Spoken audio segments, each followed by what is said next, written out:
Přátelé, krásný den. Dneska mám pro vás jeden tip. Pokud máte v domácnosti někoho šikovného jako já, asi třeba Ducha Svatého, protože u nás se nikdo nepřiznal, a máte tam takovéto poškození, tak se to dá snadno opravit pomocí tohoto voskového tmelu. Koupíte to v hobby marketu, záleží na vás, v jakém odstínu. Já jsem si tady porovnala 2 odstíny, vybrala jsem nakonec ten žlutý.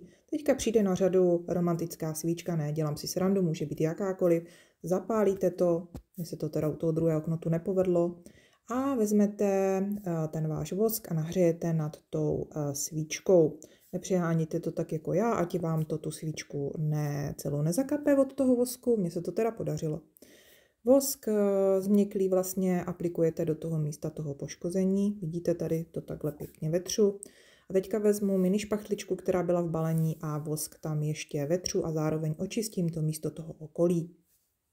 No a na řadu přijde můj velmi oblíbený spotřebič, což je žehlička, takže žehličku si zapneme, pokud možno bez páry, vezmeme kuchyňskou utěrku nebo cokoliv jiného savého a přiložíme na místo toho poškození. No a pomocí tepla té žehličky vlastně se do té utěrky nasaje ten přebytečný vosk a malé kouzlo je hotovo. A máte to takhle krásně opravené a ta díra na vás nebude už křičet. Pokud se vám to líbilo, budu jedině ráda a někdy zase příště nashledanou.